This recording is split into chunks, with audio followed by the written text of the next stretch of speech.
What's up guys, it's Bucky. Welcome to your 12th Java tutorial, and in this tutorial I'm going to be teaching you guys about something called a switch statement. Now what a switch statement does is test one variable, and depending on the value of that variable, pretty much it gives you multiple choices. So before we learn the switch statement, let me show you what we had to do with our knowledge so far. Let's make like a program that tells you what kids do at a certain age. So say we have a program that has a variable called age, and the kid's age is 3 right now. What we would have to do right now is make an if statement for each age and put if age is equal to 1, and then we would have to put something like system, then we would put out and stuff like that, and it would just get a pain in the butt. And then we would have, after 1, we would put if age is equal to 2 and then do your stuff down here. As you can see, we don't want to type all that stuff for each number, so I wish there was an easier way just to test age for a bunch of different things. Well, actually, you don't have to write 10 different if statements if you want to test age 10 times. You can only write something called a switch statement once, and it will give you many different options.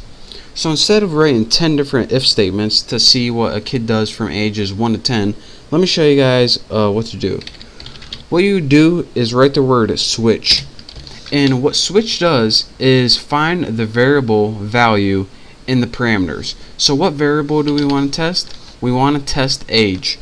So after this, you just go ahead and write curly braces and give yourself a nice little switch body.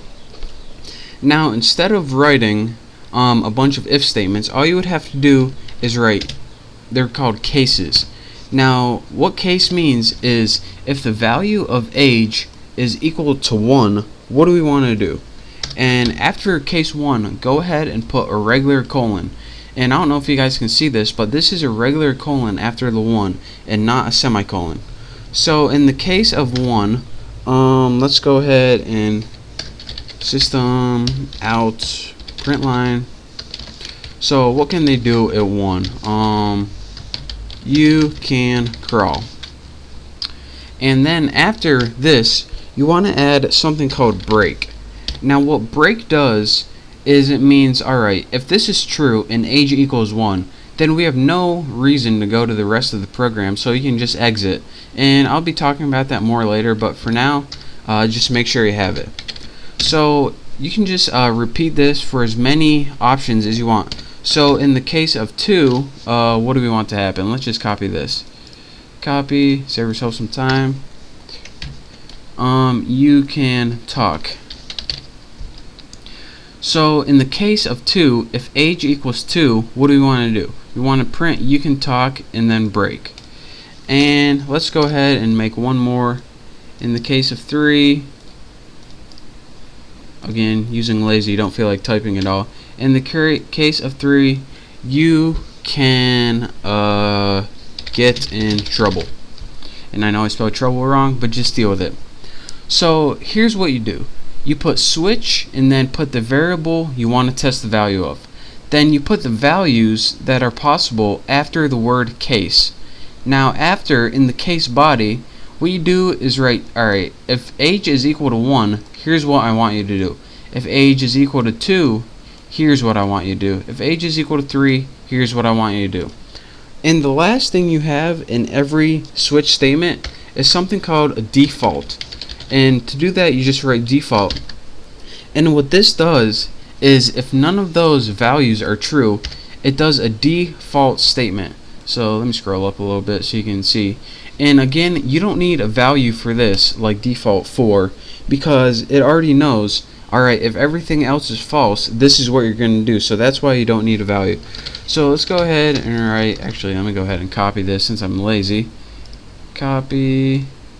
If default, let's go ahead and write, I don't know how old you are. I don't know how old you are. And of course, we have a break at the end of this as well. If I can get it right. Break. So let's go ahead and run this with age equal to 3, and let me show you guys what it does. It outputs you can get in tolerable. and it's supposed to be trouble, but I typed it wrong. So, and let me recap. Well, let me show you guys what default does. So if age isn't equal to 1, 2, or 3, say age is equal to 7, and I run this, it says, I don't know how old you are. So let me recap one last time what this switch statement does. A switch statement takes the variable, whatever's in its condition, and tests it. So then it looks through the cases to see what value that variable is equal to. If it's equal to the value 1, it prints this. If not, it doesn't do it at all. Then it looks if it's equal to the value 2. If it is, it prints this. If not, then it skips this as well. Then it looks if it's equal to the variable 3. If it is, it prints this. If not, again, it skips all of these. And then if it doesn't hit any one of these, then it goes to default. And what default means is I ran through all these options and none of them worked. So by default, I got to do something. This can't be just a waste of a program. So by default, I want to output I don't know how old you are. So that is how you can use the switch statement to test a single variable for many different values. And this will save you a bunch of time and keep you from writing a bunch of different if statements. And trust me, it's a whole lot easier than writing a bunch of if statements. So that's your basic on the switch statement. It will save you a bunch of time. So thank you guys for watching. Hopefully you learned a little something. Copy this, play around with it, and pretty soon you'll be an expert at the switch statement. So again, thank you guys for watching. Don't forget to subscribe to my channel, and I'll see you next tutorial.